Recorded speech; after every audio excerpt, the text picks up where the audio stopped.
YouTube? This is your boy Cheryl Speaks. I want to talk to you guys about Riverdale Season 2, Episode 14, Chapter 27, The Hills Have Eyes. And right now we see Hiram having a conversation with Archie before he heads out to the lake house with Veronica, Jughead, and Betty. And really right now, the reason why Hiram is having this conversation with Archie is because all these big time New York families are having a huge talk and discussion here at Pembroke to discuss the death of one of their members.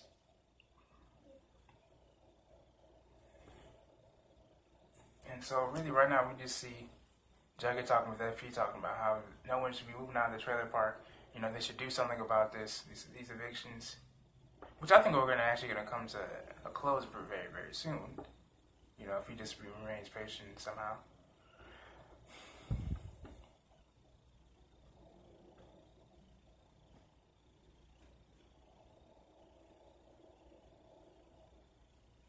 Alright, so Kev tries to go out with one of the jocks, but he's already going with Finch. And she already knows all about it, so she's cool. Kevin's like, oh yeah, sure, and then she's all about it. That's gotta hurt him. That has to hurt.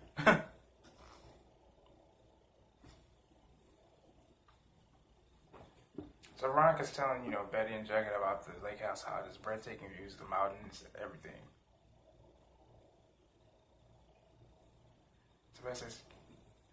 So Betty says, all right, please, Jughead, can you bear it? She said, yeah. And he's like, yeah, as long as your dad's cool with it, we're all good.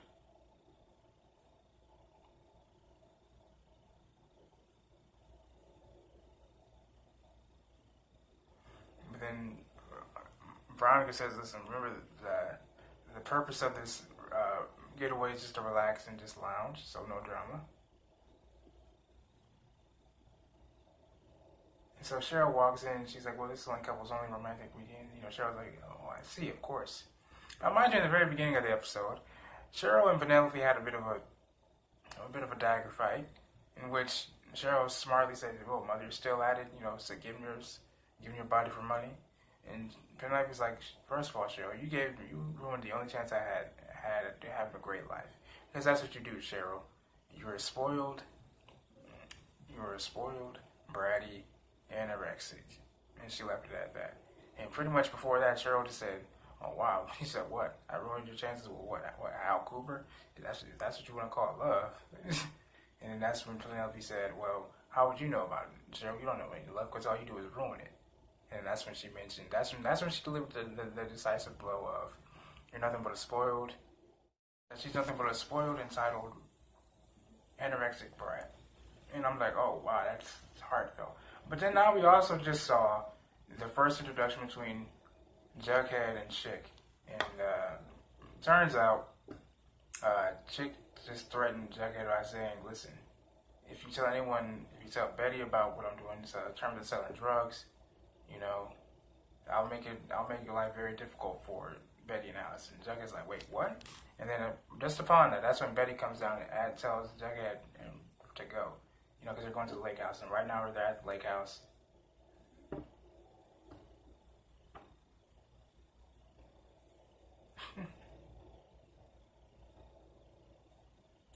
And this is dope. This Riverdale, my personal opinion, I think Riverdale is like a more modernized version of Saved by the Bell. Just more darker and gloomier.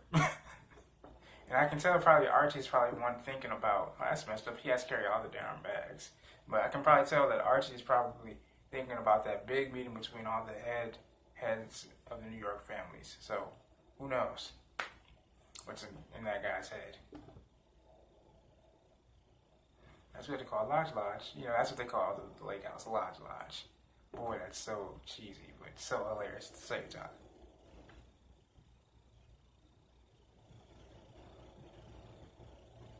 So Cheryl calls Jughead. He says, how's the lake house? Everyone all snuggled in and stuff.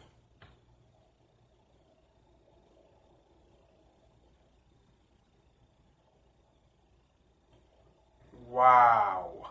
Cheryl, you bitch.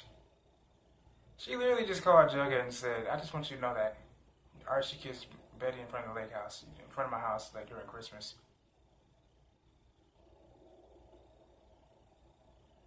front of her house at the Christmas party. Oh, it's just like Cheryl to make someone's life miserable because she feels miserable. It's just like her. It really is. Oh, God, I hate her for that. Alright, so Tony tried to, be there for Cheryl in a sense that, she just said, she literally went into the girls' bathroom and said, did you just tell Jughead that Betty and Archie kissed in front of her house? And Cheryl just gave her a brief little description of herself. She's like, hey, she's like, it's not like it really mattered. By the way, I'm Cheryl Blossom, aka Cheryl Bombshell, which means I don't need a liable reason to do so. And Tony says, all right, well, I just wanted to let you know that you shouldn't have done that because it looks like you're in a lot of pain. She touches Cheryl's arm. She says, so Cheryl obviously says, get your filthy serpent hands off me. Because she's just trying to hide that pain. It's quite obvious. It's just like what I said before the first break. Whenever Cheryl is feeling some type of way, whenever she feels miserable or whatever, she will make someone else's life miserable, equally as miserable because she can't bear handling it by herself. Okay, so now Jughead tells Betty he's not mad about the kiss. And then it turns out pretty much that Jughead's just more upset at the fact that Betty didn't tell him that, which is completely understandable. Who wouldn't be upset if someone didn't tell them that? Sorry, I'm getting a lot of notifications from kicking stuff.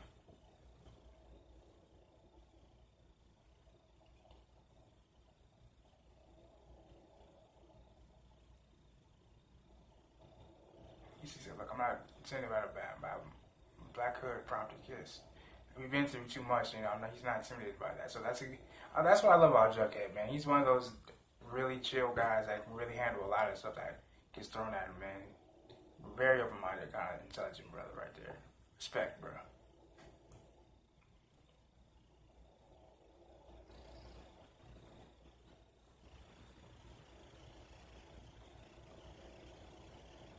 So he says, hey, Jughead's like, relax, everything's fine.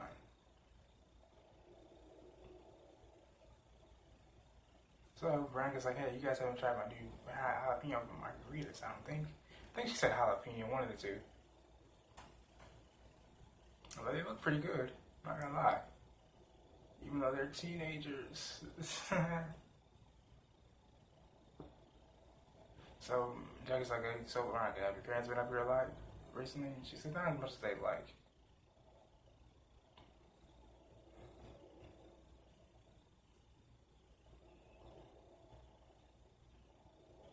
Your fancy neighbors.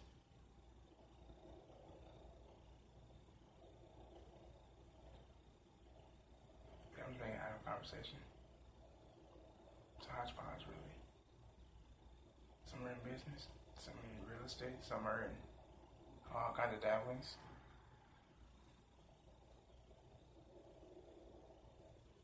So Veronica says that where they live is a very private community.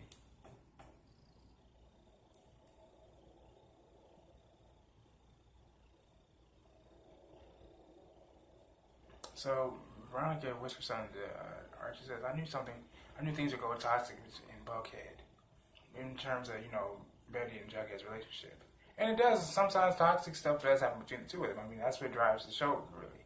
The relationships between those four people.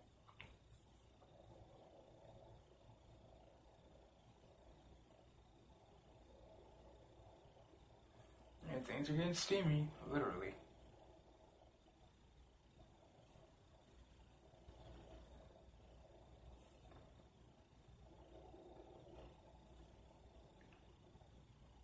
I don't know about you guys, I'm feeling better already. Full disclosure time.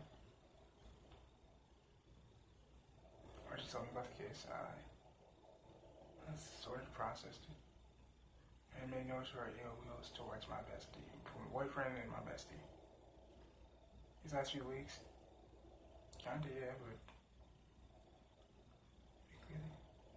now you're part of the aftermath, so it's clearly aired. Jughead and I should kiss. Oh my goodness. Oh, that's gonna feel so awkward. Oh.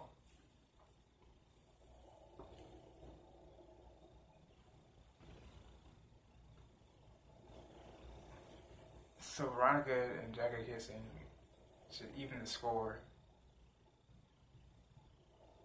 You seem upset though, Jughead. And Betty's like, no, I'm not. You know, what if my future me starts to use the kiss for you, the Archie between the future you? I'm trying to save a future Bucket from imploding. Come on, man, it's just a stupid kiss, Archie. Come on. God, that's good. This is violating the bro code. Oh, so many levels. Oh, and so uncomfortable. Oh, no. No. Oh, my goodness. That made everyone uncomfortable, bro.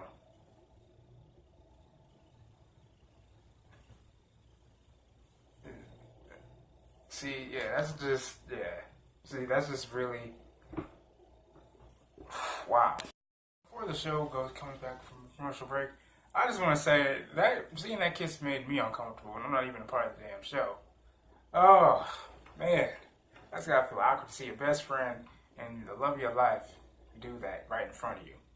And they call out full disclosure, you know, in evening discord. Oh my gosh, man, what the heck? Guys, we're back. So right now we're seeing Jughead and Betty laying in bed. Fascinating. Wait, what?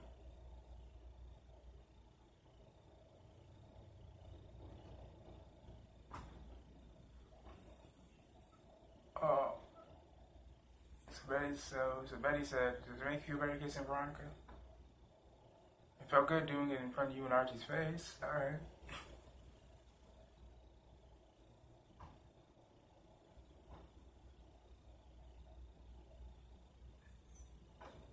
Because if you did, I might have to punish you. Oh, wow.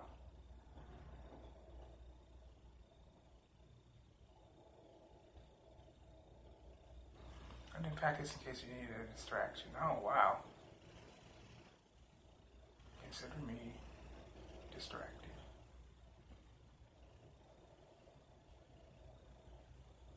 Archie, you hitting some push-ups?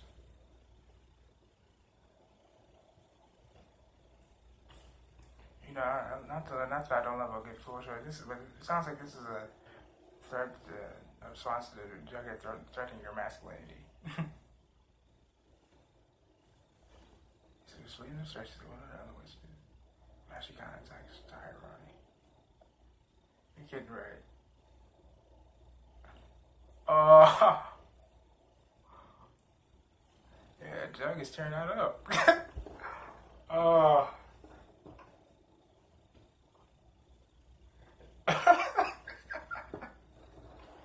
Yeah.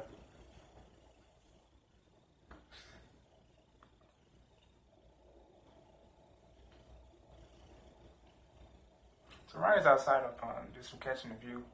Archie's chopping some wood. Veronica's watching.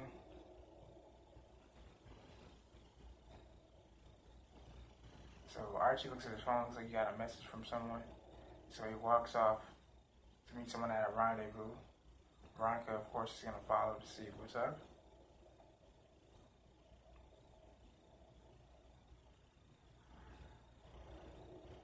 So now we see Andre.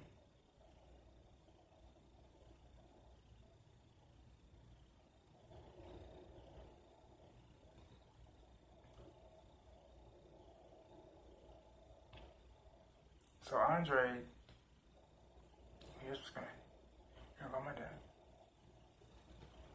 Go up aside. Packed up immediately. Go. And now Veronica's just pissed because, you know, Archie knew about this, for one.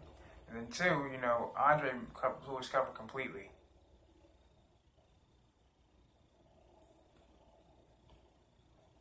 You need to give me some space, okay?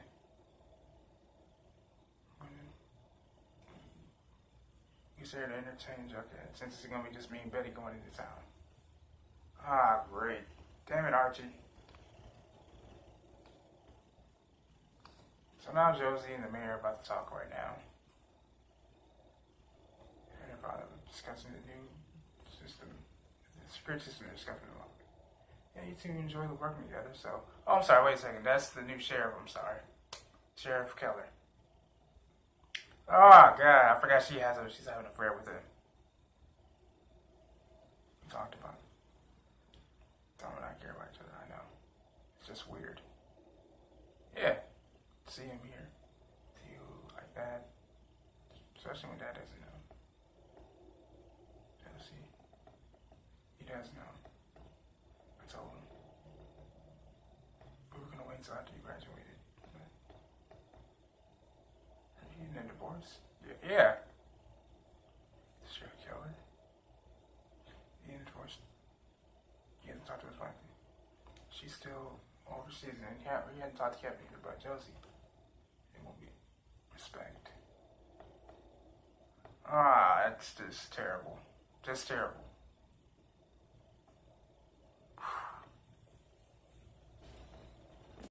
Purchase activity between Veronica and the store guy, Cassidy. You know, Betty said, okay, that's enough flirting. You and Archie had a fight. You guys didn't break up. And Veronica pretty much praised, Betty and Jughead's, sexual relationship, So Veronica said, no more secrets between you and my dad. That was it with me, so. FP just called to tell Jughead that Hiram Lodge bought Sunnyvale Trailer Park, so now they all get to stay. And Jughead is in disbelief. Wow. So pretty much, I can understand why everyone wants Jughead to just, it's alright, man. Hiram pretty much was just trying to make amends with you guys by buying the trailer parks, and then that way you guys can be clear to your debts. I mean, it made no sense to just have them, worry about all this debt and be evicted from their homes and not have Hiram save them. But then again, I understand Jughead's position because, he stood for something, and now he just feels like his father just gave in. He's just trying to feel as if Hiram is just silencing him again. So that's just what's happening. So Josie and Kevin are hanging out, and Cheryl and Tony are as well. Now the group are, just hanging out. Now Betty gets a phone call from Chick. We'll see what happens. So now it looks like a big ass "I told you so" from Jughead, because now we just learned that Hiram Lodge just bought the Riverdale Registry, which is a popular newspaper place, I guess. All four of them arguing. Some robbers come in to try to rob the four of them. It's crazy. Luckily, Veronica hits a switch in their bedroom to alert the security. Upon alerting the security, one of the robbers decide to flee. Archie tries to run after them, but unfortunately, Andre actually is there the entire time, I guess, and decides to, take care of them. Now, during the situation, you could tell that Archie's PTSD from when Fred was shot at Pops came into play.